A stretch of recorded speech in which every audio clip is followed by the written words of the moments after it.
This is Lou Elizondo, and you are listening to That UFO Podcast. Hi everyone, and welcome back to That UFO Podcast. For the final time this year that you'll hear from me in an interview form, I thought we'd look back at the year in review, and there's no one better to do that with than my guest joining me. He is the editor-in-chief, creator, co-founder of the Debrief, and host of the aptly named Micah Hanks Show. I'm joined by Micah Hanks. Micah, welcome back to the podcast. Andy, great to be here, and season's greetings, my friend. Yes, and to you too. People will be listening to this just the day before Christmas Day, a few days after, and through the magic of time travel in the future as well. So hi to those in the future. Micah, I've always said I've got a face for radio. You have a voice for it as well.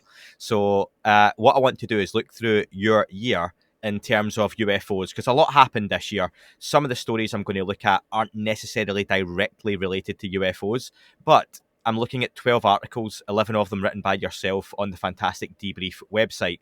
The links to the Debrief is going to be in the show description. I cite it often enough. I talk about it often enough. People will not be surprised. It's one of my go-to resources for any UFO news. To pick up on a quick point, I mentioned to you before we started recording, and you thought it was worth bringing up as well. For anyone who looks at the UFO topic and can say on a month-to-month basis, not much is happening, that's just not true, is it?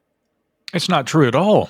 And in fact, I like to do what I call internet archaeology, where I'll find archived pages, thanks to the fine folks at Wayback Machine and Internet Archive, one of my favorite websites. There has been so much information put out about the UAP subject. And of course, back before they were known as UAPs, they were known as UFOs. And a lot of that information is no longer available online. But, one thing that you can find via Wayback Machine is an archived page on UFOs that was once featured at the Department of Defense website. And on that page, it had said, as you may know, the department no longer looks at this issue. And then they kind of summarized the findings of Project Blue Book. But I bring that up here to mention the fact that at the time that statement was on their page on the website, ALSAP was running out of the DIA, which is a combat support agency within the DoD. And it's not so much that things aren't happening, but often the case is that when things are happening, the public doesn't have a full awareness of it. That program was running behind the scenes, while on the front face, the DoD was still saying we don't have any involvement in investigation or in an investigation of UAP. Nowadays, we have a whole lot more accountability, and there are a lot of people who have been and who remain very suspicious about that. They're saying, we've got the All-Domain Anomaly Resolution Office that's just opened up. And why all of a sudden is the government coming out and saying that they're involved in these things? Why all of a sudden does the government want us to know that they're investigating UAP and they're, naming the officials who are looking at it? When back years ago, it was all protected. Some of these things were special access programs. Some investigations may still be, we don't know. But now there's legislation that's trying to kind of limit how much secrecy on this subject can continue and to try and move toward broader transparency.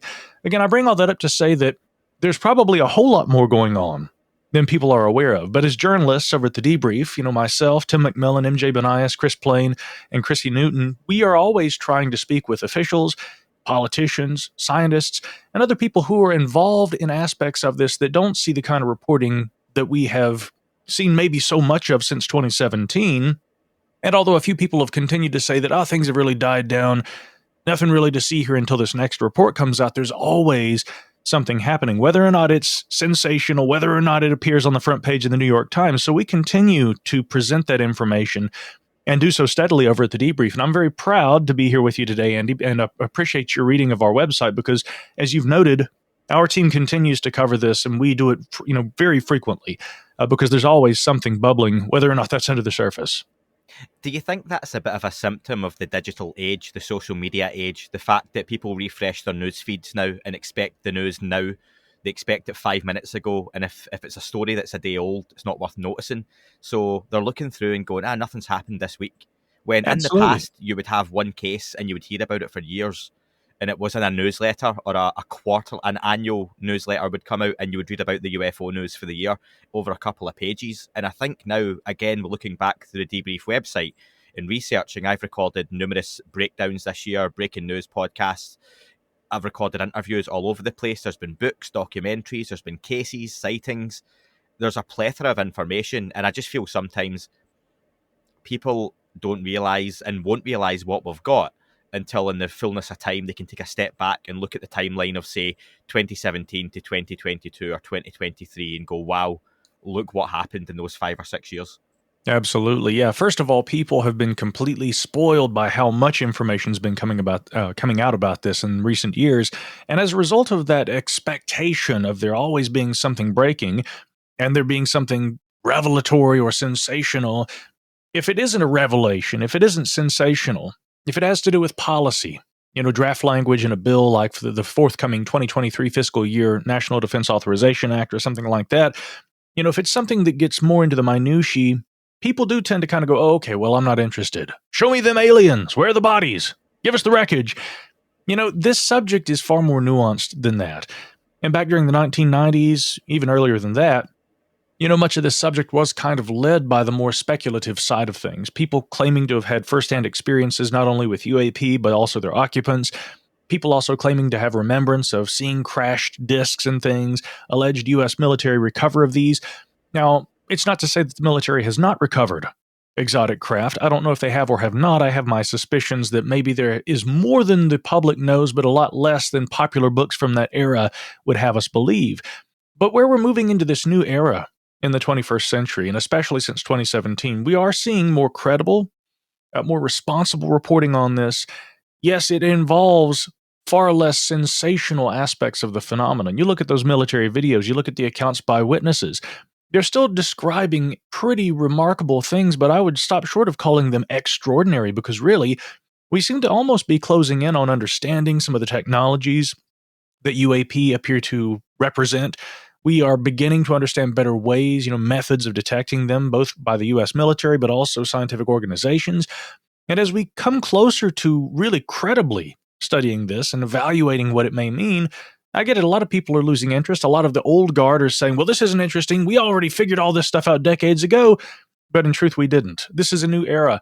And often science goes through this there was the mythology beforehand, and then there are the observations of aspects of that phenomena that we begin to realize, okay, there is something here, but there's been a whole narrative built around that which may not be accurate. Let's just whittle that down to its finest essence and see what we're really dealing with. We're at that point right now. And although that may be a little tedious and granular for a lot of folks to have to try and wade through with all the language in the bills, the scientific papers published by organizations like the Scientific Coalition for UAP Studies, of which I'm actually a contributing member, that may not appeal to the general public, but it's some of the most important work that's been done with this topic really ever, not just in this century, but ever before. It certainly is, and I think there's a good link in there. You're talking about the science, and we're going to start in a place in January, because that was the start of the year, folks. I've done my research, where science really came to the forefront, and it's not directly related to the UFO topic, but one day, sooner than later, it very much could be, and the James Webb telescope arrived at its orbital destination around 1 million miles away. That article was on the Debrief website. The link will be in the description to the show. I want to ask, first off, Micah, the James Webb telescope as a technological achievement, what are your thoughts? Well, it is one of the greatest astronomical achievements for a number of reasons. First and foremost, we have very limited ability with ground-based telescopes, and really, in truth, even our past space observatories, to view distant regions of space. The James Webb Space Telescope is unique for a few reasons. One, because it's further out. It's not a ground-based telescope, and therefore it can get past some of the atmospheric haze that Earth presents to ground-based observatories. But it also is capable of perceiving outside of our visible range of the spectra. It can actually see into the infrared, which allows it to see regions of space and sometimes even through areas of space that past telescopes weren't able to see through. When we see the star stuff that Carl Sagan always talked about with regard to, the stellar gases and things like that are part of the process of planetary and star formation, those regions of space are difficult to see beyond, but when there are light sources beyond them that are obscured within the visible spectra, with infrared we can sometimes see beyond that, and we can see literally regions of space that were invisible to us before, thanks to the technology that Webb provides. It is, without question, the most advanced space observatory that has ever been put into orbit by humans, and so really just to summarize right there, all those reasons to me make this the most promising astronomical endeavor that we have seen in recent years, maybe in several decades.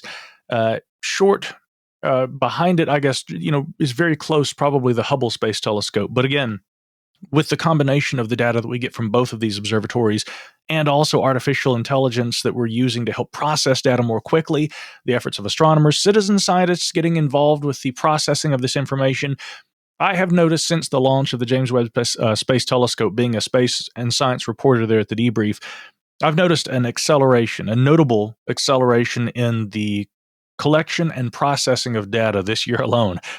That to me really says something. And again, going forward, we're only going to get more of it. It's going to improve our knowledge of past studies, and it's going to help us probably find things not only in just the visible sense, but also in terms of collecting data that will lead to realities we probably never would have guessed. And again, this is something that many, including NASA Administrator Bill Nelson and others, have kind of echoed. We're probably going to go looking for the unknown, but we're going to find things we never even thought to look for, thanks to James Webb. What do you think it's going to show us or help us learn about our own place in the universe? Do you have any expectations in the short to long term, short to medium term even? Yeah, I do. We're already seeing the furthest out in space, some of the earliest galaxies in space. We're learning new things about those galaxies thanks to the information that Webb provides. I suspect that we're probably going to soon begin to close in on some of the questions like dark energy. We're going to understand why there's this anomalous acceleration of the universe when the mass that exists in our universe shouldn't be allowing for the rate of the expansion that actually occurs.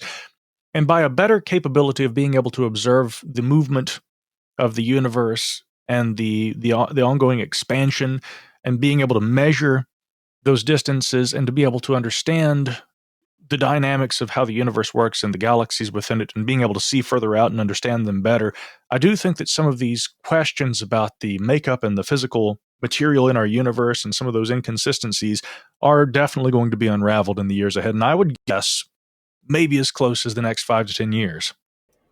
And as relates to the UFO subject, to bring it back, the obvious here and what people would hope or expect would be we pick up signs of life potentially in far off planets if we can identify them and start looking for those kind of biosignatures and atmospheres and whatnot. Maybe even massive objects orbiting other stars or planets. Those kind of articles pop up now and again, don't they? Is there something around a huge star somewhere and that's causing a dimming of light? There was something kind of crept up earlier this year and went away again. Is that science fiction, or are we getting closer to science fact? Well, I like to say, Andy, that science fiction steadily over time becomes science fact. You look at, for instance, predictions that appeared first in science fiction, like Arthur C. Clarke, the creation of the telecommunications satellite. In fact, Clarke had some really forward-thinking ideas about how computers would be connected in the future. And essentially, he described decades before its arrival the World Wide Web. And to me, the kinds of things that we have long looked at as being science fiction, maybe not all of them, but a lot of them with time are inevitably going to become science fact. The search for extraterrestrial life offers one of the most promising avenues in that regard. As you mentioned, the search for technosignatures, also biosignatures. I think that the difference there just being that any kind of extraterrestrial life potentially may produce biosignatures that are detectable. But the fact that a advanced civilization somewhere in a distant region of space, and with their advancement, their technological capabilities, they're going to produce signatures that are detectable.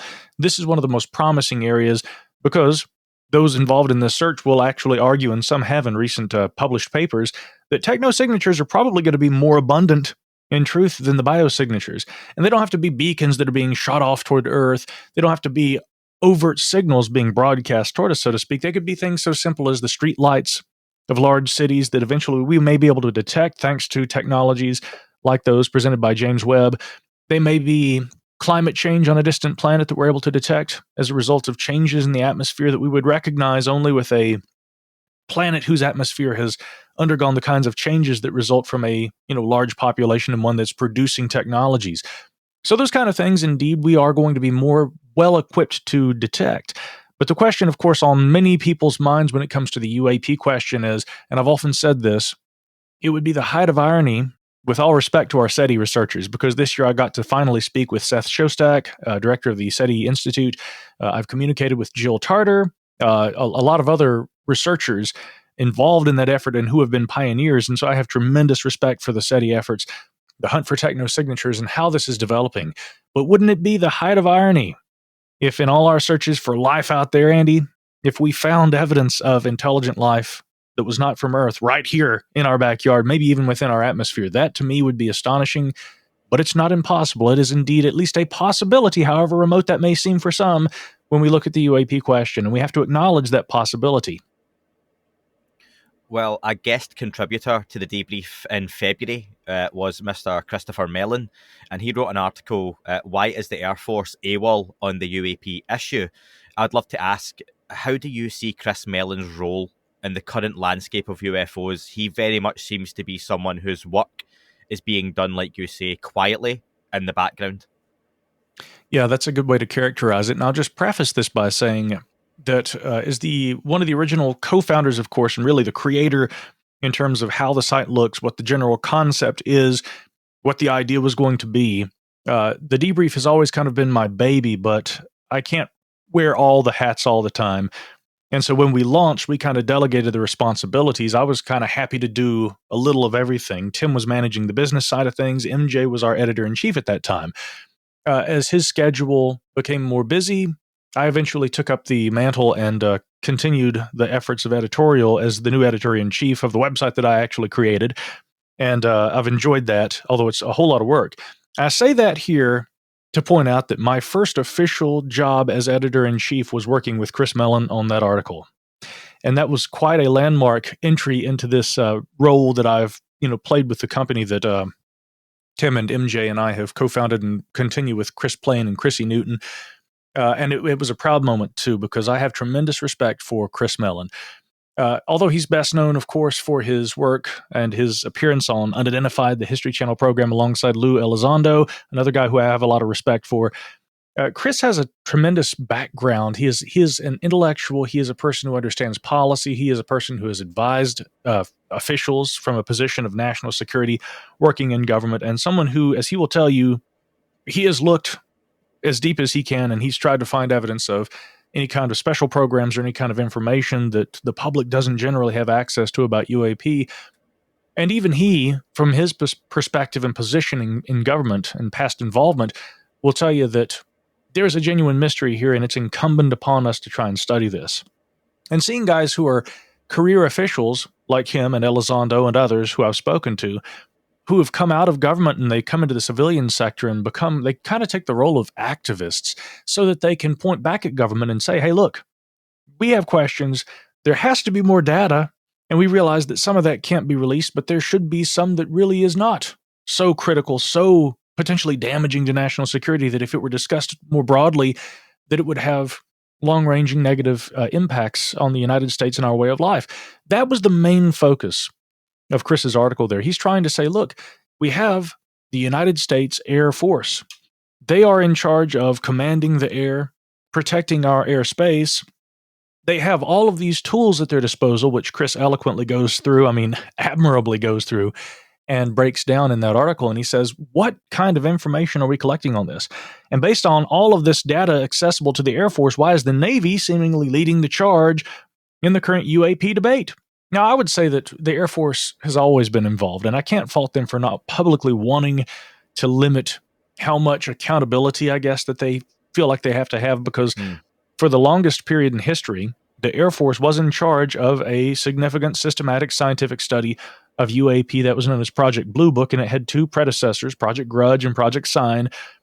Some have speculated that there were additional efforts that continued thereafter, and it is true, by the way, that the Air Force continued to investigate on a case-for-case basis when necessary some UAP incidents, with or without any kind of formal program or reporting structure for that. That much has been released in documents obtained via the Freedom of Information Act over the years by researchers like Barry Greenwood, Lawrence Fawcett, and many others. But all that to say, the fact that they have been involved and have done so quietly and must obviously collect information on UAP with all these tools at their disposal doesn't help us in terms of bringing to light a broader understanding of the Air Force's role in this UAP question. And that aspect of public accountability is exactly what Chris Mellon is arguing. And so again, working with him on that article, it was a tour de force, I would say. And there were a lot of people behind the scenes who helped with that, some real researchers. And that made my job a little easier as editor. But of course, it was also in many ways even more nerve-wracking, I guess, thinking that the first article that's going to go out under my leadership in that department comes from a guy with the kind of history that Mellon has. But the great outcome was that article was, of course, a hit as we expected it would be. I think Chris made some great points. As he told me privately, he shook up some, names up there in Washington who took the subject very seriously, and I think in a good way.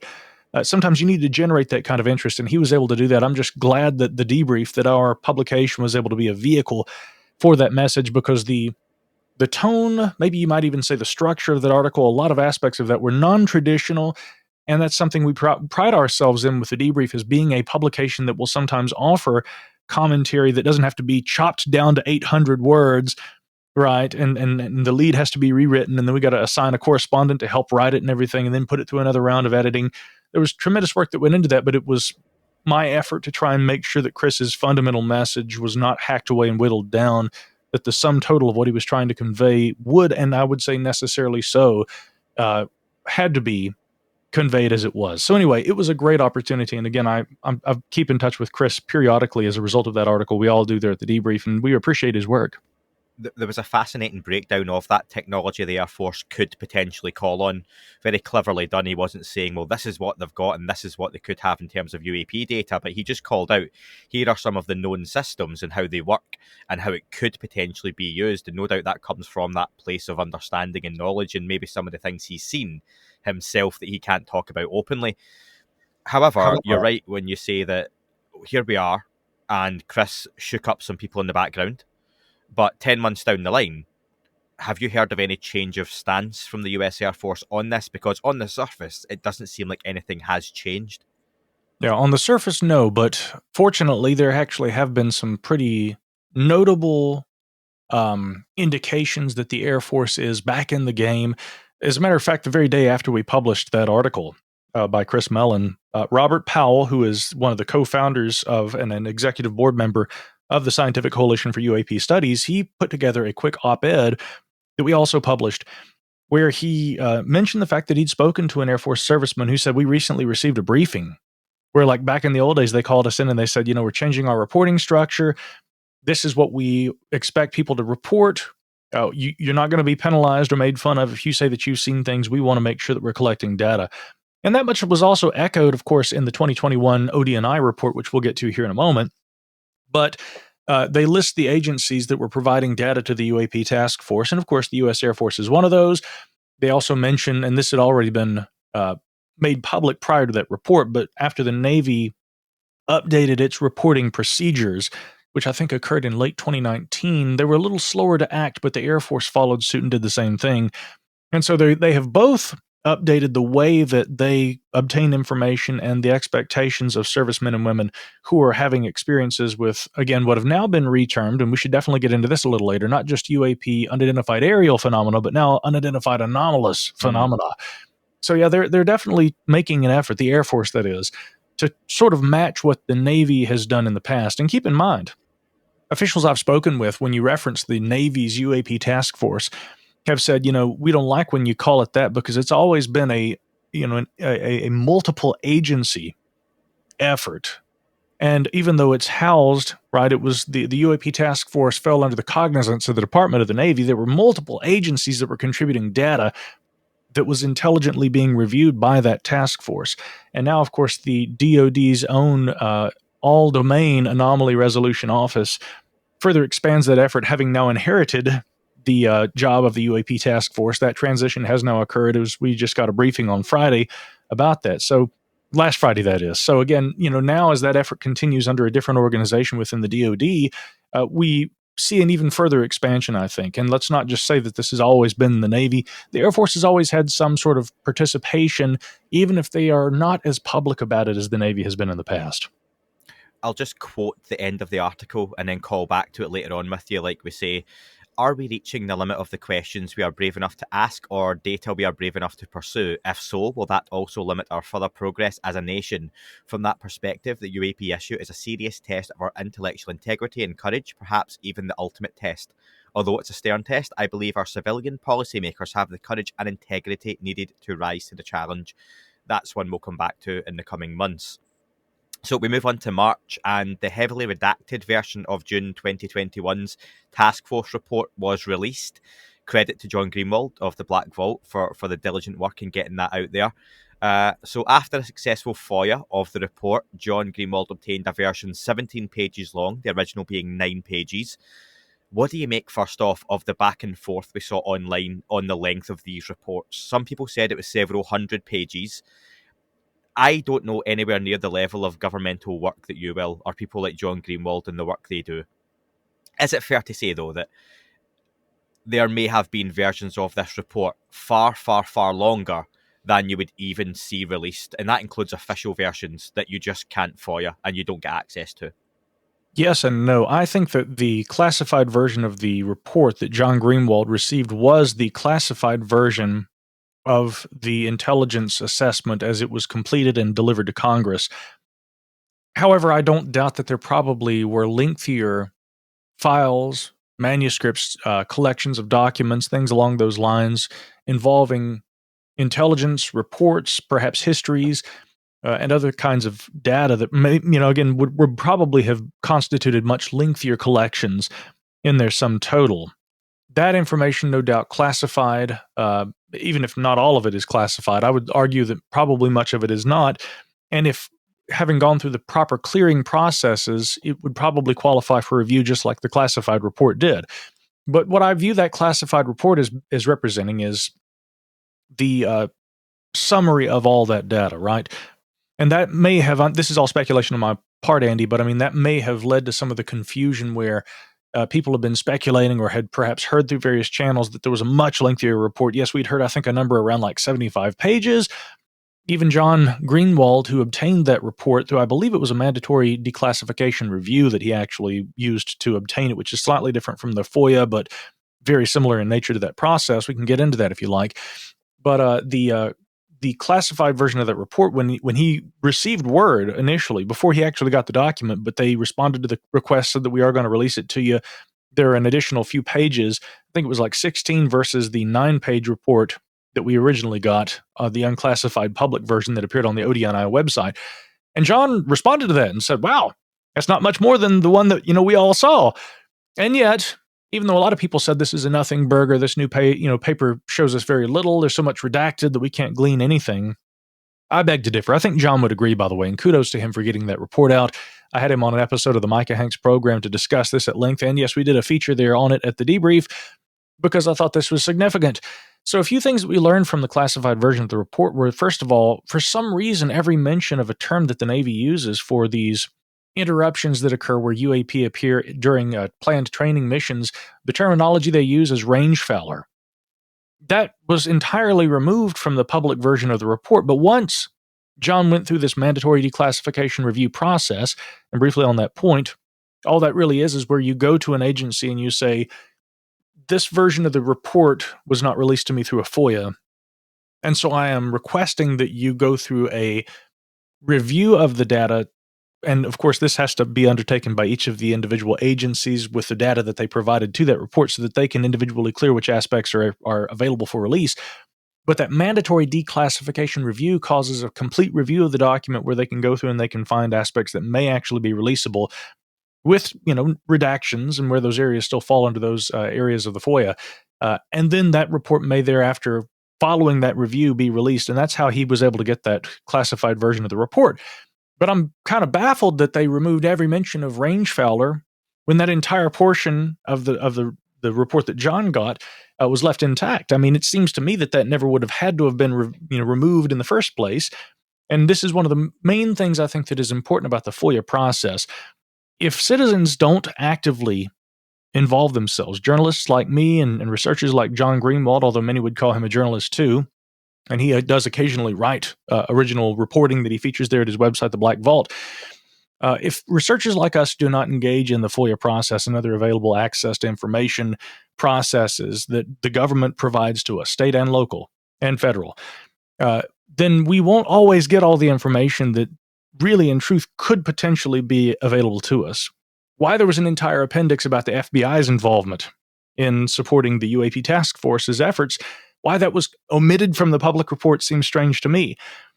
Maybe it's not as strange, but I think still a little unusual that tables that show the general shapes that are reported with UAP, common shapes, that was completely redacted. I can kind of see why that would be removed, but again, John really went after that and has hoped to try and continue to push for the release of some of that information too. And then finally, there were summaries of individual incidents that occurred in the classified version of the report that were also completely removed from the version that we received. If you go on the ODNI website and read Preliminary Assessment Unidentified Aerial Phenomena from June 2021, you'll note that they'll say that there was 144 incidents. Here are the general takeaways, but they don't describe any single incident, well, maybe apart from a deflating balloon that they said that they ruled out of their data set. There's no single incident that's described in that report, and that wasn't the case in the classified version. There were only a few descriptions, maybe more really than we can see due to the redacted portions, but there was definitely a lot more discussed in that report. And so the big takeaways for me were that indeed the FBI is far more involved than the public was allowed to understand. And so as a federal law enforcement agency, that in itself perhaps is significant. We have a general working idea of what the kinds of common shapes are of UAP. And even if we weren't shown those, we know that government officials have been given this information and presumably Congress has been briefed on that. We also know that these incursions into military airspace have a name and they're commonly referred to as range foulers and that these occur fairly frequently. And indeed that there's been an analysis of a lot of individual incidents where some of these unusual characteristics, ability to remain aloft for long periods, seemingly irregardless of wind and other kinds of things that often are difficult to control conventional aircraft within those environments and conditions. These UAP seem to be able to do those things with little regard for those environmental problems that aviators face. So to me, there was quite a bit that we learned from that classified version of the report, but one of the biggest takeaways, never rely on government to give you that information in an unclassified version. Sometimes you got to push a little harder. So thanks to John Greenwald and many others who continue that process. Our team at the Debrief does the same thing, going through FOIA and similar processes just to make sure that that information that the public can have access to will have access to. You've summarised that incredibly well, and I just want to mention the common shapes aspect. That was probably the biggest talking point I saw online, and I can understand why. Just to get your quick opinion, what do you think was behind that, and why do you think there was such a heavy redaction? For those that haven't seen it or maybe newer to the topic, it was essentially a page that had common shapes of UAP and then a huge black rectangular box. Now that may be the common shape of UAP, no one's ever discussed that, but I imagine that was blocking out the view of maybe 5, 10, 15 or 20 drawings, sketches, or actual stills or photographs of UAP that have been encountered. What do you think was behind that? Well, one reason why they may have redacted all of those could have had to do with certain specific categories, and I'll give you an example. If, let's say, they were images, either actual still photographs or perhaps these were drawings, but nonetheless, they depicted something that the United States government doesn't recognize. But let's say it's actually a foreign surveillance platform. Let's say that this is a drone in use by China or some other kind of technology. We don't recognize it. We call it UAP because we haven't positively identified it. But let's say it appears in that unclassified, or rather that declassified version of the classified report, and then the Chinese government sees their drones or whatever in that, and they say, oh, how did they get that? They're not supposed to be able to see that. They're detecting us. They know we're here. And if we can detect it, then we must have a way that we do that, and that gives China in this case, or whomever, an idea of how we are detecting their technology. In other words, there are reasons why even the images related to the shape of certain UAP that have been encountered might be redacted. Now, does that mean that all of them should be redacted? We've already seen plenty of data about the shape that some of these things have, most notably the famous Tic Tac from the 2004 Nimitz incident. We already have some data, so why not just go ahead and release what data can be released to the public? Here again, I worry that there are very logical, down-to-earth reasons why certain UAP shapes and other aspects, typology, appearance, whatever, behavior, certain aspects of that side of the discussion should be withheld for national security reasons. But I doubt that that would apply to all UAP, all shapes, and that some of that information, much like some of the information that was seemingly inconsequential, uh, that should have been released the first time around, but was completely removed from the public version of the report. And then after that review is just handed away to us, we get all this additional data. That says to me it should have been available to us the first time around. Probably some of those shapes and other aspects of UAP appearance is something that the public could know, but they have kind of done a broad sweeping redaction of that based on a few outliers that probably are things we don't want our enemies to know about. That's completely fair. Let's move on to April. And April, there was, we're going to move away from the US. You wrote an article about the special session that was on the cards for June in Brazil. Brazil threw its hat into the ring for political awareness and acknowledgement of the UFO issue. Following on from the US lead, Brazilian senators called for a special session to be held later in the year in June 2022, but we can talk about this as a whole now.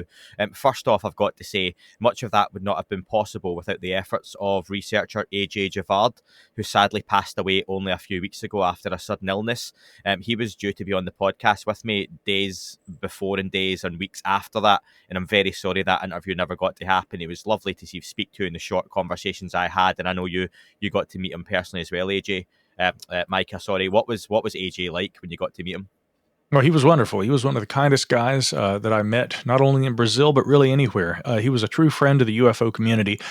AJ was very kind to me when I was in Curitiba earlier this year. I hadn't known that he was holding his International Brazilian UFO Congress that very weekend in the very town I was staying in, and he invited me to come be a guest.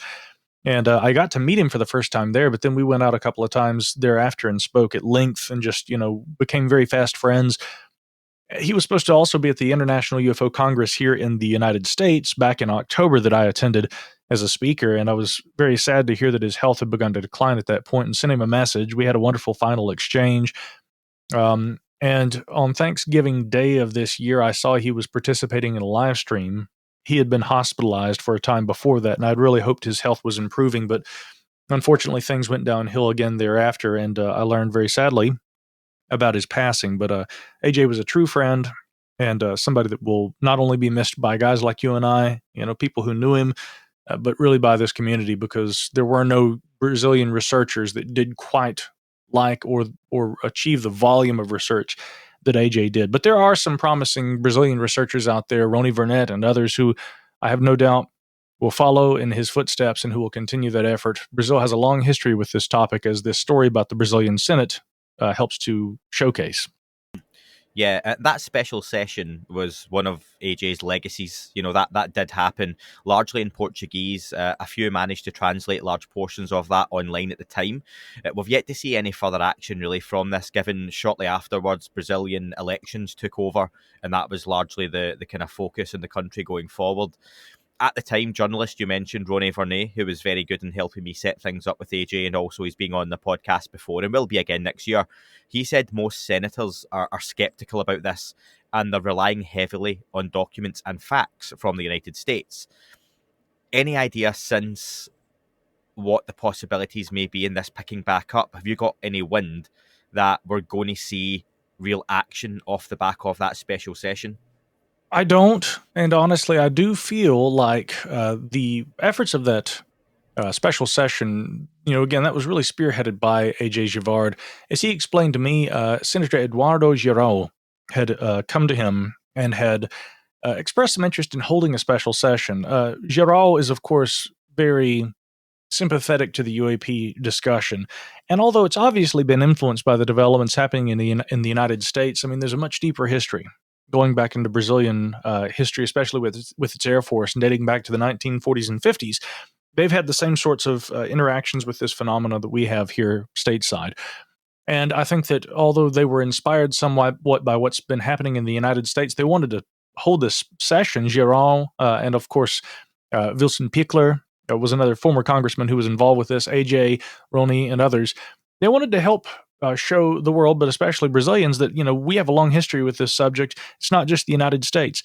I haven't seen any additional movement with that, but I do hope that in the years ahead, as we continue to learn more here in the United States and other world governments continue to explore this topic and what it means, that the United States won't be the only players in that way, and that other countries that are able to become publicly involved, like Brazil, have made efforts to do and have continued to try and do.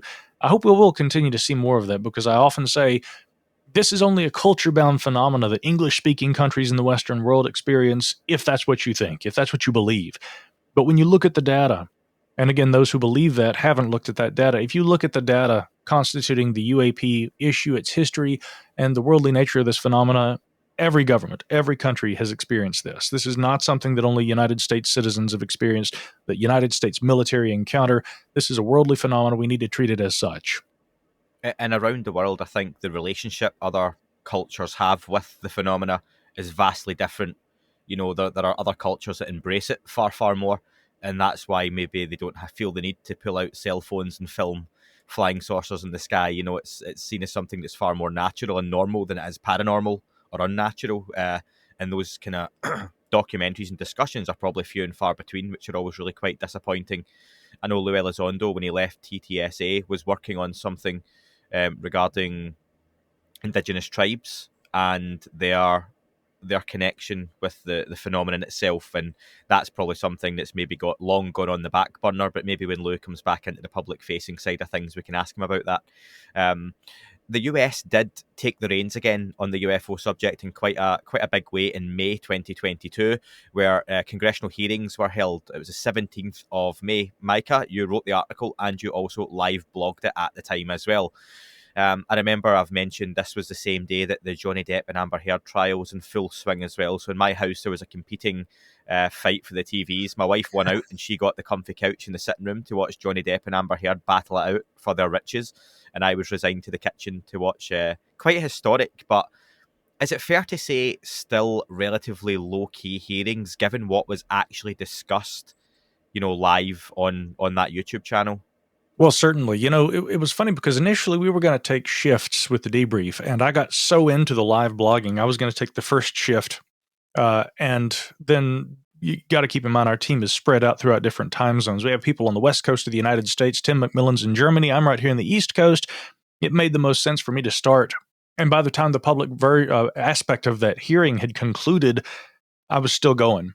And I remember Tim in the chat room saying to me, "Wow, Micah, the hearing's over. You just did the whole thing." So, and then we got a transcript up on the website shortly thereafter.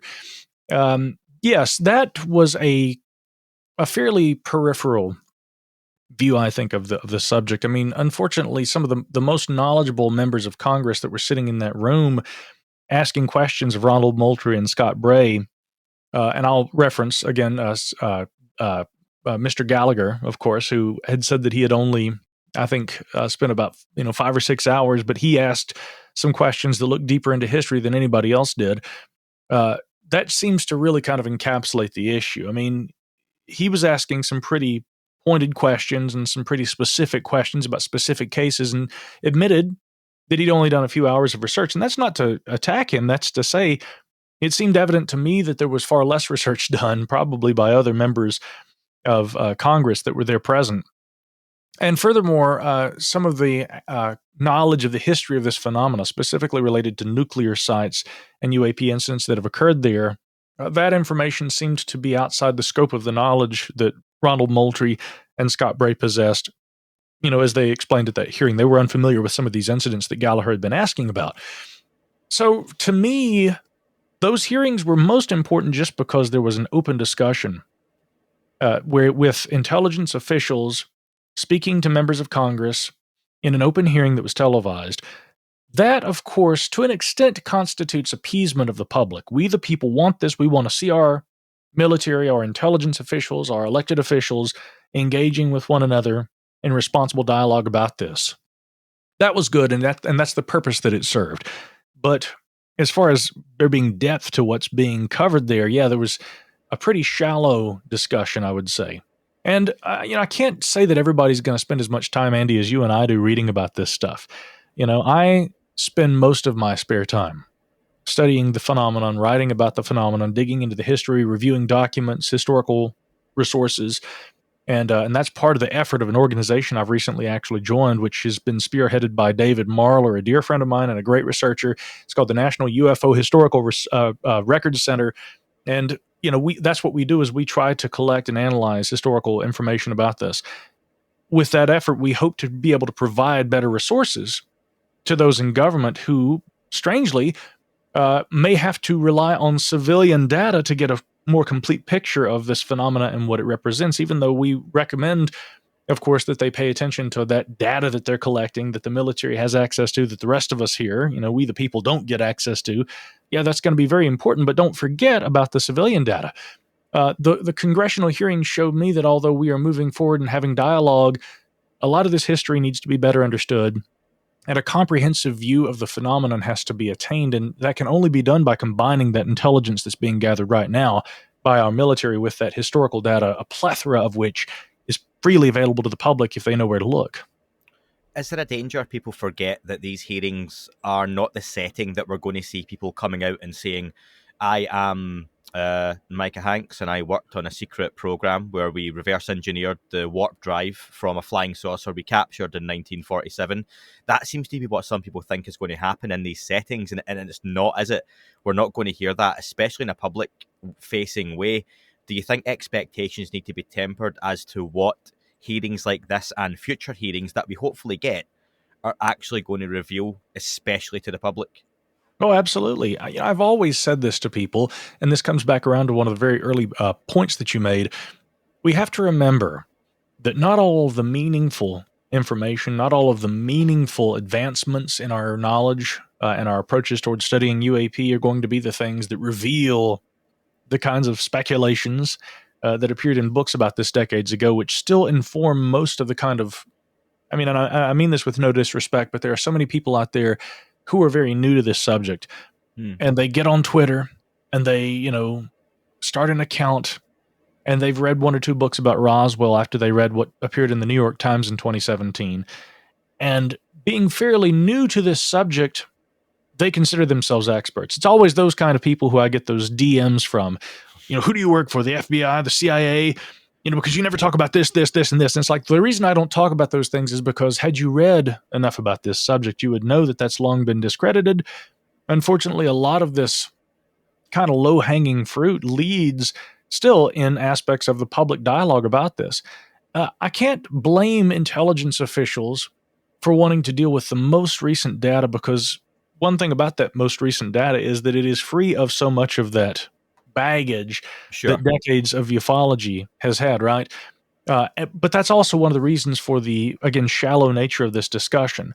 And so for meaningful progress to be made, one has to be able to go through the historical data and separate the wheat from the chaff. And admittedly, that's a difficult thing to do. So, I mean no disrespect to people who simply have not had the time to read. I've spent decades reading about this, reading most of the major literature from historians, from scientists, from researchers, also government documentation that's been released through the FOIA. It takes a tremendous amount of time to be able to get through all that information, and no single individual, certainly not me, possesses all of that knowledge. So although we have a fairly shallow discussion, like what we saw in May, I understand the reasons for that. It's going to take years comprehensively to be able to go through all this data. And as Sean Kirkpatrick said during his first public appearance last Friday, where they held a media roundtable about the All-Domain Anomaly Resolution Office and its efforts, he said that he didn't want to really comment on the legislation before it passed. That's always the Pentagon's procedure. But he implied that once the fiscal year 2023 NDAA passes, with the language that does include a necessity for historical review of data going all the way back, I think, to 1945, he said that's going to be quite a research project.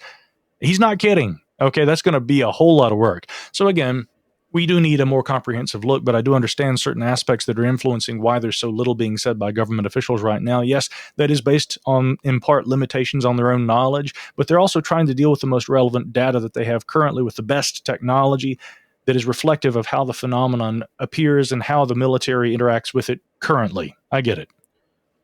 And you've cited the debrief, you work in silos, but you're a team, and that helps you put together the best end product. I think the DoD has now had various different departments all working on this or collecting their own data, and if that could come together, that would be beneficial for the overall topic and reporting. In June, NASA finally announced plans to study the UAP topic. Many would, I like the old acronym, never a straight answer. Many would say, from a conspiratorial point of view, and probably quite fairly, you've got some moon pictures in the background there and whatnot, that NASA probably knows a lot more about this than they let on. I've always caveated that with the people probably have involved with NASA over the decades, but NASA is not a person. NASA is a big organization of offices and buildings and servers and workers and people who go to their jobs 9 to 5, just like everyone else.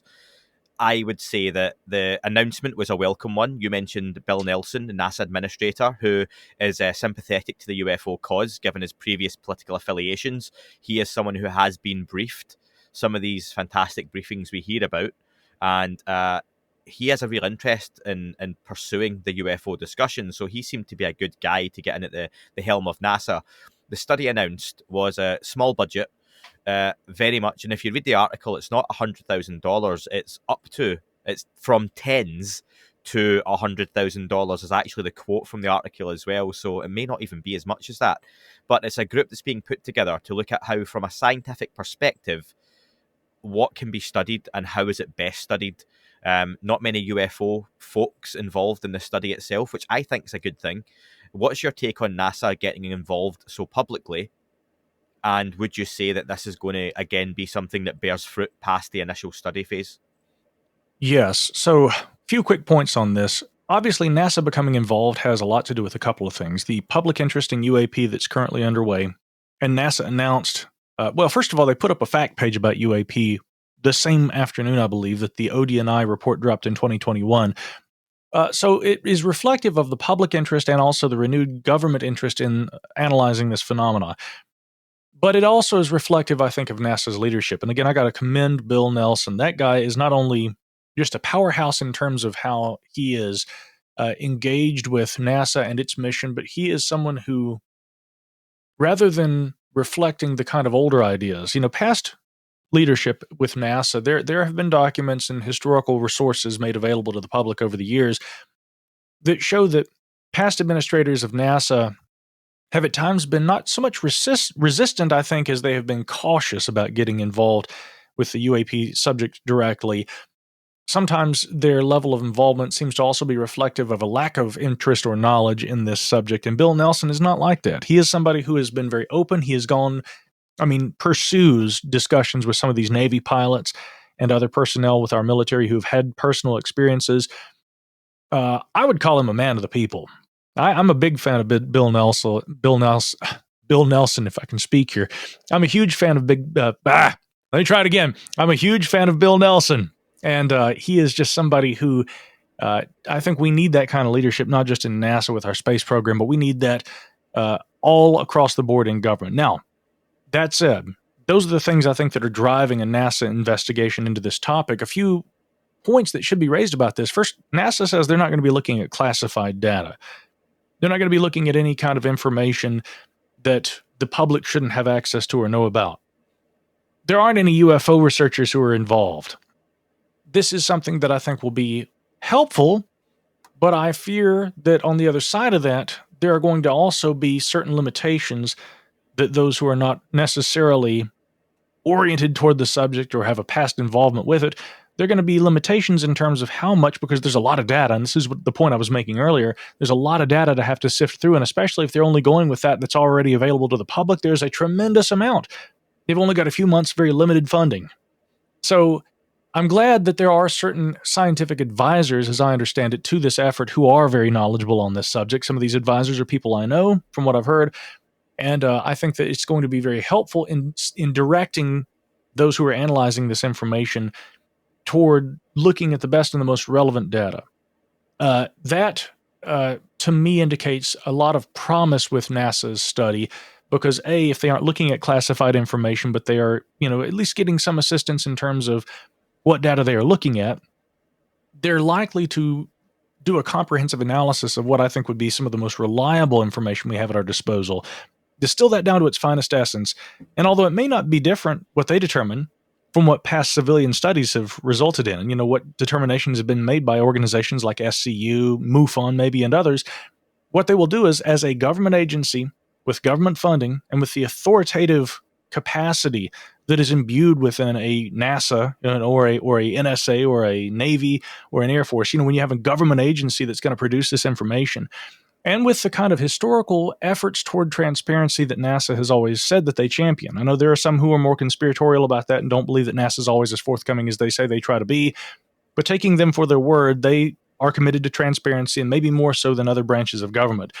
All those factors, to me, certainly lend to a degree of promise, and I have maybe not high hopes. It's always measured hopes when it comes to government, Andy, but I do have hopes that this report, when they release this and they say the whole thing freely available to the public, and since there's no classified data going into it, nothing should be classified, we're going to get to read the full results of NASA's study.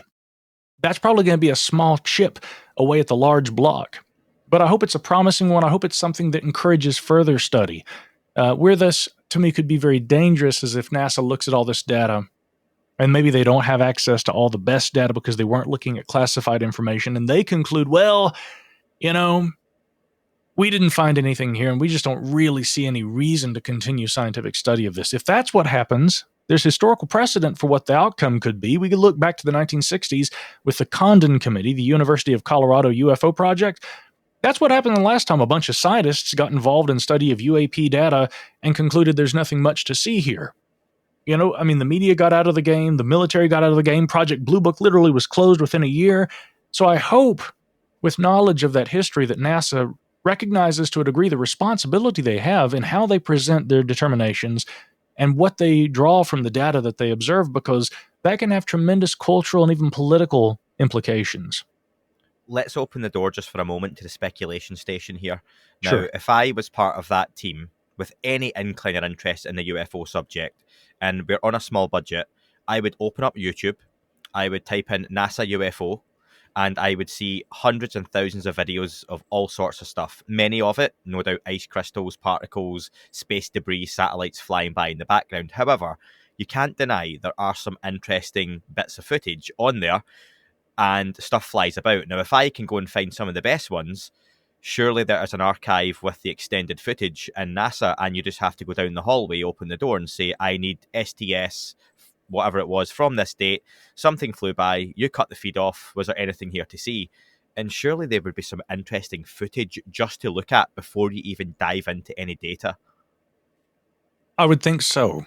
I have had some limited correspondence with engineers and people who have had association with the space program over the years.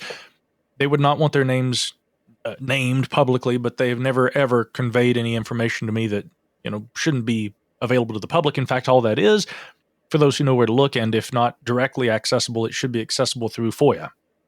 But that said, although I've never gotten any indication that people have said that there's a big smoking gun, there are from time to time objects of interest, and more often than not, these have already come to the attention of the public because of those sky watchers who have their webcams tuned on the space station, and they are able to observe those live feeds that are being produced by cameras up there on our orbital spacecraft.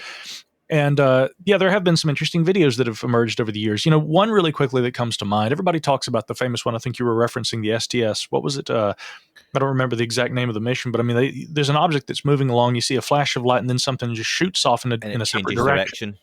As though like a missile had been fired at some sort of an object and it dodges.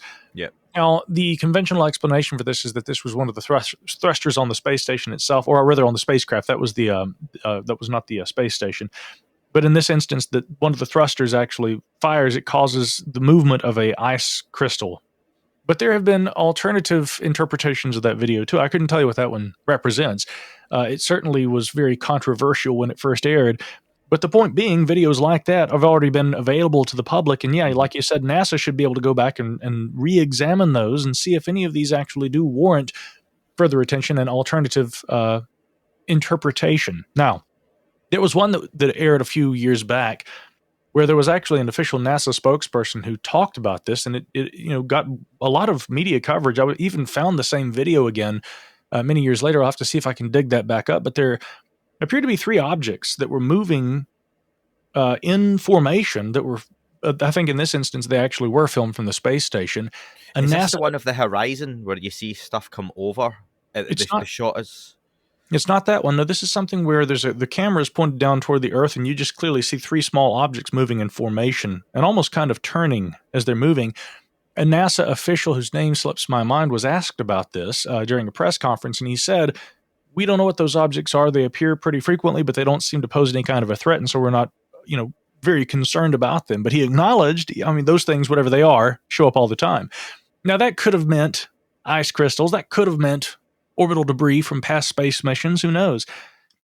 We always have to be very careful about allowing our minds to draw the dot or connect the dots, right? But to me, when I'm seeing those three objects moving in formation that appear to maintain a triangular shape, that's suggestive of there being some sort of continuity between their movement.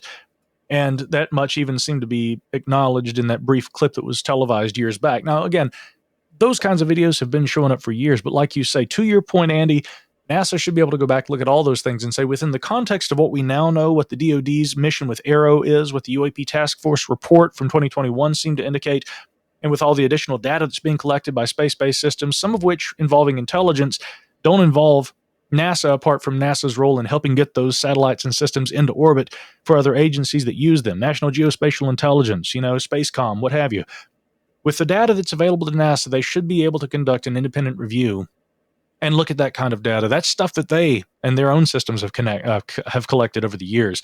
That, in addition to data apart from NASA's own systems, would probably give a very comprehensive view of UAP, their characteristics, dynamics, and would help those analysts involved with NASA's study determine whether or not there is a there. I strongly suspect that there is. But again, it really relies on whether or not they are going to review that data. And when they finish this study, if we look at the data and we look at their conclusions and there's no mention of any of those videos, it's going to be rather strange to me. We're going to have to see maybe in the forthcoming report, not so much what they say, but what they have left out. I think that's going to say a whole lot about their analysis. Well, I've already been in touch with one of the people involved in the study, and they've agreed to come on once the study is complete. So hopefully I can put that question to them as well. Very good. I spoke to Anthony LePay, who was the producer of the Unidentified series, back for one of the first interviews on the podcast, and he mentioned that one of the things that didn't make it into season 2 that he wished had, but they didn't have enough that they could put out, was, like you say, individuals from NASA who had been in touch with him, and that was something he wished he could have put into the show, but it just didn't fit. And again, maybe that's a shame we never saw a season 3 of Unidentified to see some of that material as well. And also, to caveat, we're not saying that any of those objects are necessarily a non-human intelligence. The US themselves may look at that and say, oh, that's something of ours, yeah, you don't want to see any more of that, that's fine. Or it could be that foreign adversarial tech, but there are some interesting things that show up on that NASA footage. The middle of the year, we get into July, August and September, and there's just a couple of things to touch on here before we ramp up. I think at this point, things did quiet down a little bit on the UFO front, UAP reporting front. That tended to me to be because we were ramping up towards the report that was due by October 31st. You mentioned AARO several times, the All Domain Anomaly Resolution Office. This was announced formally in July. We hear Dr. Sean Kirkpatrick had taken over, and we know that already his work is underway to get that report out that would be released surely by the 31st of October 2022. What were your thoughts on the name change? At this point, we've had the UAP Task Force, the AOIMSG. We now go to AARO. Why all the changes? And is this deliberate obfuscation, or is it just the way government works? I'm afraid it's just the way that government works. UAP Task Force really made sense. That name, establishing within the Navy a task force that looks at UAP, that was logical. But then we had the AIMSOG, as they called it. I mean, that was the most word salad I think I've ever seen in a government organization and its name in general. The funny thing is, I guess it should have been expected. This is kind of tricky to figure out. If we go all the way back to ALSAP, right, Advanced Aerospace Weapons Systems Application Program, headed by James Lukatsky out of the DIA. As we read in the book that you have on your shelf right there, I believe, Skinwalkers at the Pentagon, we hear that there was an effort, rather, and they were seeking the aid of Senator Harry Reid at the time to try and get special access program status for that program. And in order to do so, they had to have a unclassified nickname for the program, and the unclassified nickname they came up with for OSAP was ATIP. Then ATIP, that name is borrowed thereafter for the informal Pentagon initiative that Lou Elizondo headed. Yeah. Out of which we understand the UAP task force essentially grew, because somewhat out of the portfolio of the Pentagon's informal ATIP and some of the people who were involved with that, we had the establishment of a UAP task force. But what's interesting about that, and I promise this is going to come back around to AARO here in a moment and the reason for the name change, but I think it's important to understand the lineage leading up to that.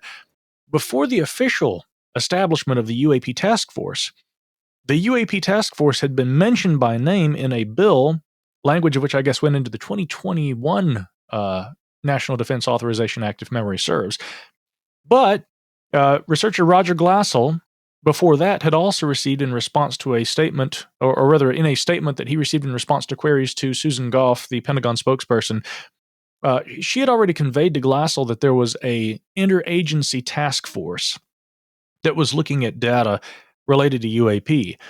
That was the UAP task force. They were essentially doing that job long before Norquist, at that time, came forward and said, we've established this department. With the formal establishment of that department that evidently had already been referred to in bill language and had also been referred to a little bit more conventionally, I guess, just using kind of general language by Susan Goff before that, we got a report.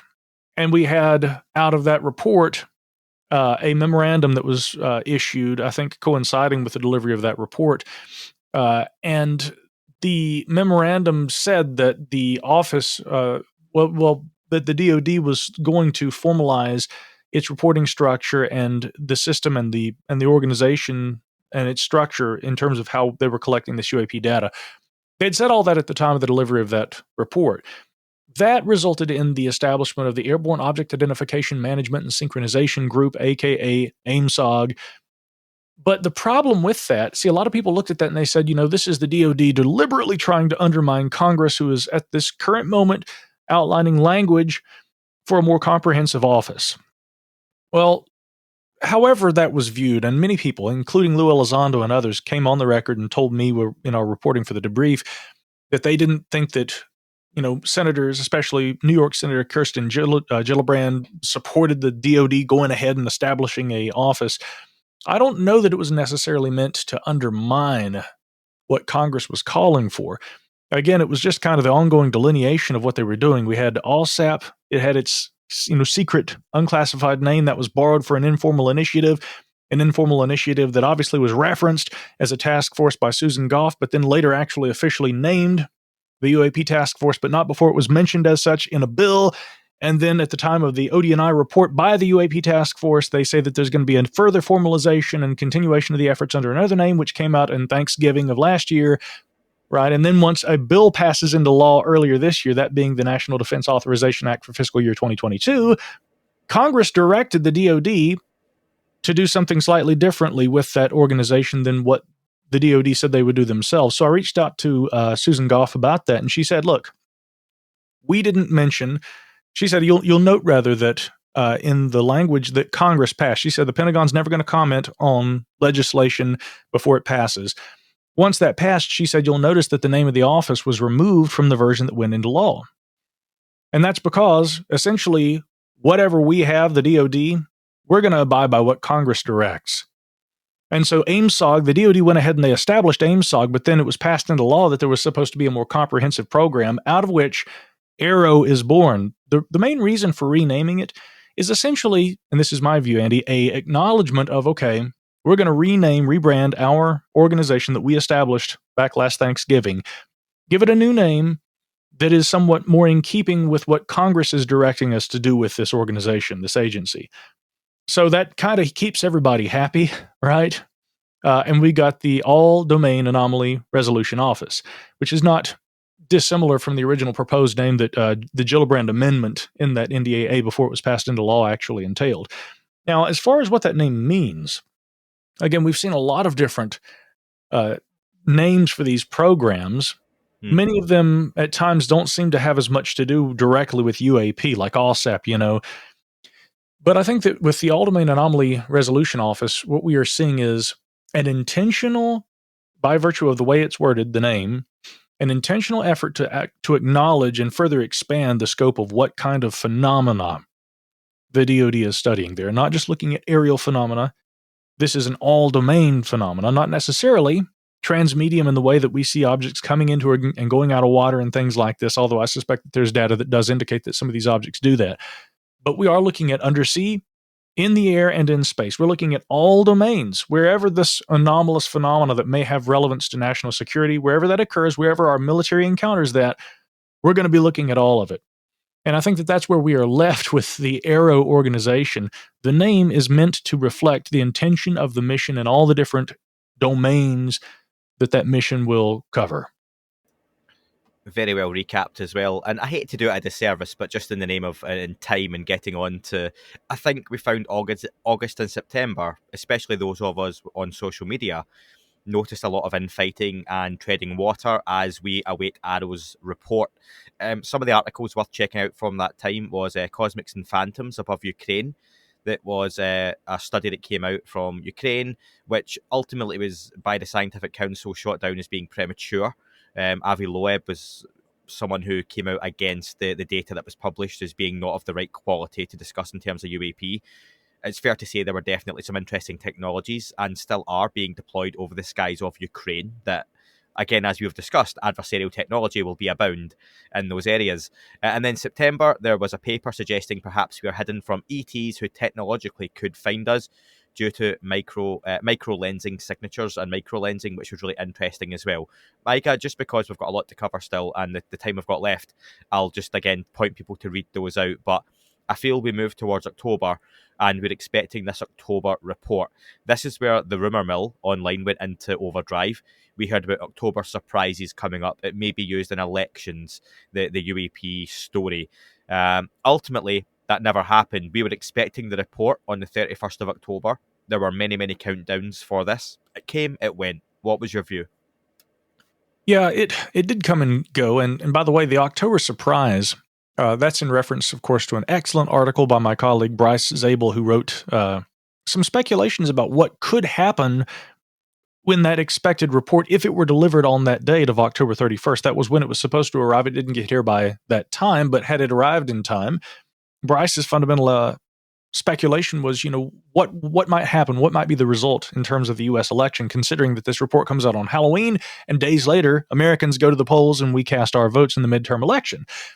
He wondered if that report could in any way be used as a point of influence on the election. And that's, a perspective that is, well worth consideration, but the report didn't arrive on time, and none of us knew that was going to be the case. In fact, based on the arrival on time of the previous report, many of us had probably been expecting that by October 31st, we'd be seeing something. So the date came and went, and it's kind of surprising that, now several weeks later, we're closing in on the end of 2022, and we still haven't seen that report. And that, I think, is in large part the main reason for a media roundtable that the DoD held the other day with Ronald Moultrie and also director of AARO, Dr. Sean Kirkpatrick, who's a career physicist and analyst. I think a guy who is extremely well equipped for the mission that AARO is currently carrying out. Mm-hmm. Obviously, the public is wondering what the hell is up with this report. Why isn't it here? Why hasn't it been delivered? And the DoD wanted to, as an effort essentially to kind of address that and to kind of offer an appetizer, we'll say, whet the public's appetite a little bit in advance of the report. They say it's imminent, it's coming, we're going to see it probably before the end of the year. If they say that's the case, I don't doubt it. John Greenwald also, who has filed another mandatory declassification review with relation to that report, trying to get any kind of information about it as early as he can, has also been informed that the report is, quote, with senior leadership. So I presume it's now in the hands of Congress. That much seemed to have been reflected by some of the language during the media event the other day, which, by the way, I wasn't able to attend. In the rare instance where I tried to take a little bit of time off, I was traveling, attending a meeting related to UAP with some colleagues of mine who are also involved in this subject the very day that happened. And there was very little about it said. Obviously, some of the press were invited. There were some members of the press who were reporting on it. I wasn't entirely impressed with a lot of their questions. The questions mostly seemed to just, completely focus on the number of reports that have been collected. Everybody wanted to know if there were more than 144 incidents, which is the number that was cited in the ODNI report. Had they paid attention during the congressional hearings back in May, they would have heard Scott Bray and Ronald Moultrie talking about more than 400 reports. We already know how many more reports, and Kirkpatrick said during the thing on Friday, there aren't a significant number greater than that 400 that AARO is currently working with. But the press, of course, having not done their homework, I can't say that they ever really do with this subject, they were just focusing on that and had very little to ask about the technologies that are being used to collect this data, what we're learning from the study of these phenomena, what the overarching narratives may be. There were so many good questions that could have been asked that just we didn't see in that short little media event. But that was obviously aimed at trying to keep us happy until we get the report. And so really, apart from that, Andy, all we can say is the report's late, but the DoD is making an effort to try and acknowledge public interest in receiving it. Supposedly we're going to see something by the end of the year. Maybe you and I'll have to do another show when it comes out. Who knows? You never know. And listen, November came and went. We still awaited the report on a daily basis. An article that was written at that time by yourself was about the Great Filter Theory. And this was a team at NASA's Jet Propulsion Labs in California putting forward the idea that there may well have been other civilizations out there in the cosmos over time, but they destroy themselves before being able to communicate with us. That was a wonderfully bleak picture to paint as we rolled on towards oblivion and the end of days, which the planet Earth seems to be hurtling towards on a daily and weekly basis at the moment. But again, we've talked about so far, just before we hit December, the James Webb going out there, technological breakthroughs, advancements you mentioned were potentially on the cusp of understanding some of this UFO technology, for lack of using the UAP term, in a way we never have before. And then you look at the idea that we're still at war with each other, we're still spying on each other, the governments are still being deliberately obtuse when we're trying to get information from them in terms of the UFO subject. Have you seen this as being a positive year in terms of the UFO topic overall?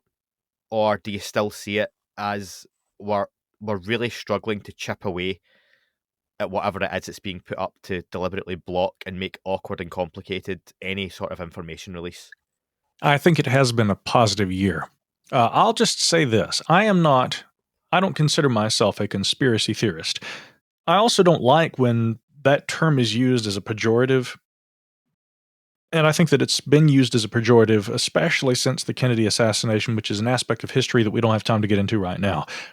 There has been intentional use of that term, though, in a way that is, I think it's fair to say, this is a strong word, but it's fair to say that that term has been weaponized so that people who ask questions about potential ulterior motives involving certain historical events can be marginalized as being crackpots or crazy. And so I don't like using that term in that way. And when I say I am not a conspiracy theorist, I mean that to say that I'm not someone who appeals to conspiracy to get a point across. I try to take facts. I mean, as a journalist, I have to function this way. I have to go with what the data yields, which is exactly what Dr. Sean Kirkpatrick said during that media event on Friday. I'm a physicist. I follow the scientific method, and I have to go wherever that takes me. That process is not unlike what a journalist or a historical researcher does. You follow the data. I'll also concede that there are real conspiracies, and to theorize about their existence is not necessarily unwarranted. There's plenty of historical precedent for that. I say all of that in order to preface what I'm about to say. We should always be critically minded, and we should always be cautious about government. We should also be aware of the reasons for secrecy. And there's always going to be a certain degree of secrecy. There are always going to be secrets, necessary secrets, that are protecting national security and thereby our way of life, right? Here in the United States or in the United Kingdom or anywhere around the world. Well, in a free and open democratic society, at least. So, understanding that there are going to have to be inevitable secrets, the posturing by the DoD, their position, the way that they've interacted with the media and with the public in 2022, from the congressional hearings to the passing of legislation and the DoD's response to that and their efforts to communicate with Congress and with the people, the media roundtable that they held on Friday, even though the report's late. Look, it may be a good thing that the report's late. right? If indeed they needed more time to comprehensively go over all the data, Sure. and if in the furtherance of getting a more complete, honest, and accurate analysis, they had to have more time, but then they hold a media roundtable to at least address this, these all may be positive things. And while a natural human tendency is to always be skeptical and to suspect that there's something else going on, many still lead with that presumption when it comes to UAP and the government's involvement. But everything I'm seeing, if we take it at face value, seems to indicate that there is an effort toward transparency. There is an effort toward resolving these issues. There are efforts to get more scientists involved, like what we see with NASA. And this is somewhat galvanizing citizen scientists, or rather, I should say, scientists outside of government, but also, people like myself who are interested in scientific mysteries, but who want more accountability from government. These are all positive developments to me. And people who have over the last few months, Andy, been saying, things have gotten quiet. There isn't much going on. Arguably, 2022 has been one of the most significant years in the history of this phenomenon, and I'm hoping that this momentum continues on into 2023 and the years ahead. Well, we finish on December, and it actually does give us a look at 2023. As you mentioned several times, the NDAA has passed and been signed into law. I believe that happened today. President Biden signed that off. The bill had been known for some time to be paving the way in several ways, but mainly for whistleblowers to have a safer space to come forward and talk outside of their NDAs. Finishing the year off with this, could this be the story of 2023? Do you foresee whistleblowers coming forward either publicly or not and speaking to Congress, Senate, or a panel that's set up about some of these incredible things, like I mentioned earlier, retrieval programs, being aware of these sorts of programs and whatnot? If those programs exist, and if by law members of government, in various branches, felt that by virtue of their oath, by virtue of their role in government and their profession, that they could not come forward and talk about this, there are now potentially laws that will enable them to do so. And so if those programs have ever existed and there have been structures that prevented them from coming forward, those employees, and talking about that, that may no longer be the case. There may now be laws that will enable them to come forward and facilitate further discussion.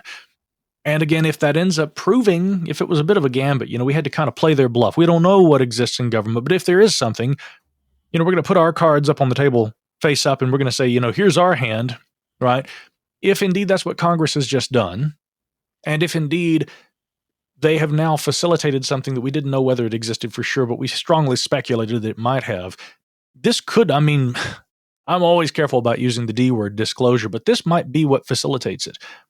Right? No amount of citizen action, no amount of whistleblowing in years past ever was able to achieve it. But through legislation and through the recreating or restructuring of government to facilitate the kind of transparency that would have been impossible in the past, this could actually be a road toward a practical kind of disclosure.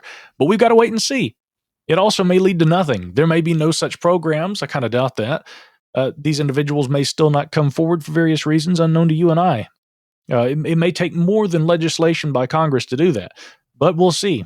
And indeed, if the language in the bill, I haven't looked at the final language that appeared in the NDAA, but if it hasn't changed from the last version that I looked at, I have a good idea of what it entails, and it probably is going to entail exactly what we saw just a few weeks ago. So if that's what passed into law, we probably have the clearest path forward, I'll say, at least for right now, toward broader transparency on this issue that we have seen in years, decades, in fact. I would encourage folks to check out D. Dean Johnson's blog, an article that he wrote on this today as well. He follows this incredibly well and is very well versed in what he's talking about and breaks it down very clearly and succinctly as well. Micah, one last thing I want to ask you. You've been great with your time for me again today. What are your hopes then for 2023 as pertains to the UFO topic? What could happen? What do you hope happens? Well, I've already outlined a little of what could happen with this legislation. And again, we all probably have high hopes that there are going to be officials who come forward, or people who have worked on programs and who will now be encouraged to discuss what they know. There are always the perhaps unexpected consequences of sudden awareness by the public of seemingly impossible potentials. One of the big takeaways for me this year, and truly a bucket list conversation, was getting to finally speak with Jacques Vallée. He's been a guy whose work I have followed for years. I've had tremendous respect for him. And our very own Chrissy Newton of the Debrief actually facilitated that conversation, put me in touch with Jacques, and it was wonderful to be able to speak with him. And one of the things I focused on, apart from UAP and even his role in creation of the internet, was a talk he gave back in 2013 talking about impossible futures. And he says that throughout history, there have been many instances where people have been completely surprised by a technological development that would have been deemed impossible only a few years before it happened. And this has been the case in history of war, in the history of Silicon Valley, an area where he's done a lot of work. UAP may represent one of those seemingly impossible futures that LA talked about. Again, many people would have considered it crazy that there were unknown objects in our airspace that the military had been tracking and detecting and studying until what happened in 2017. And then it became suddenly this realization to much of the public, wow, there are things that we don't really know what they are, what their intentions may be, where they come from, and what that means in the broader scope of national security. But it goes so much further than that. I mean, it goes beyond to questions about our place in the universe, questions about spirituality. You know, there are a lot of questions. And so I hope that if indeed the kinds of things we were discussing in the last question with regard to the NDAA and what might result from the passage of this into legislation, while there's obviously positivity there, I wonder sometimes if indeed the things that many of us suspect the UAP phenomena could represent, and that's still a could, we don't know for sure, but as we learn more about it, if indeed some of those speculations and some of those perspectives are confirmed, I mean, this could really radically change the way we look at the world and how our society is structured even. I mean, there are a lot of potentials. So I naturally hope that going forward it will continue to be positive growth and that humanity can change and adapt and respond intelligently and always with a degree of, I don't want to term this because this is a big subject. I hope that humanity can adapt, and I hope that they can accept what the future might hold and that will be positive. But much of that will have everything to do with how we interpret and respond to it. I think that the ball is in some ways in our court. And I hope that going forward, the more we learn about UAP, the more it will help us as humans grow, if that makes sense. And maybe we get to see that picture of the black triangle coming out the water that everyone's been waiting on Tim McMillan getting released now for some time. Well, I wouldn't hold my breath on that. You know, Tim and I, we've talked about that. I even decided to try and pursue that one a little myself. I haven't written anything about that, but, you know, and Tim had just told me flatly he doesn't think that it's very likely that we'll ever see that. But then again, you never know. There are times where stranger things, I'll just say, have happened. I won't deny that I've been interested in the triangle thing for a long time. There are photographs that I think are very real, credible representations of those craft that do exist. I've interviewed countless witnesses who say that they've seen those things. Who knows? Maybe that photo will finally be shown, but I think that, if anything, there may be better photographs out there that we just don't know about yet.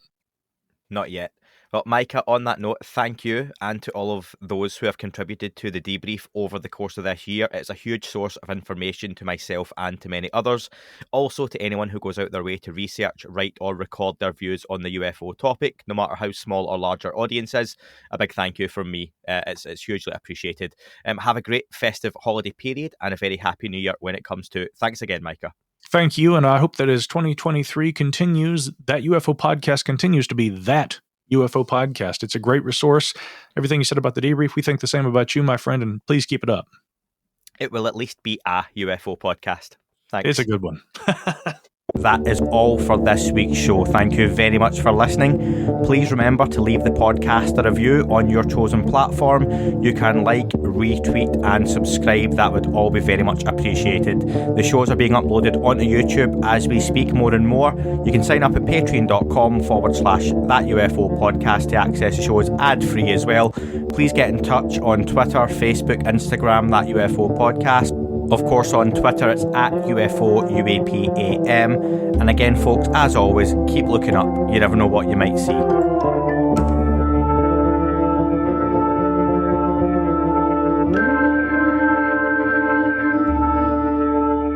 wasn't a tic-tac and not quite a saucer, more like a hubcap designed by Chaucer, a little Baroque and quite steampunk, like Alice was playing bass for the Parliament of Folk. The little fucker hovered right outside of my window, and when I shoved out the screen, he made it an issue. I don't think he expected me to see his ass, but I'd had some champagne and smoked a little around.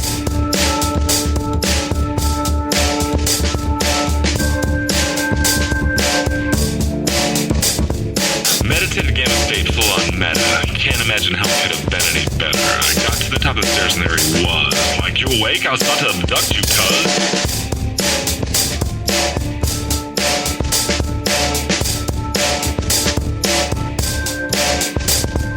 Jumped back and nearly kissed myself, and I climbed out the window after the elf, and I woke up in my bed and there was something on my head and everything was weird and everything was red. And I called out to my boys, they thought this was noise, they thought it was a dream, they thought it was my toys, they thought it was my problems, and they think I should seek therapy, and I don't know what to do because it doesn't really scare me.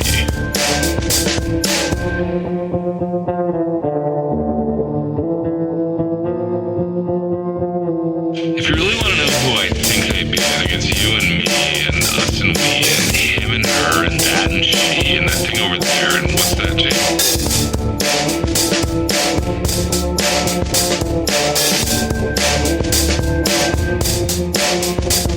But if we're being serious, open your mind, consider your heart, consider time, consider your space, consider your lies, consider your life, consider your eyes.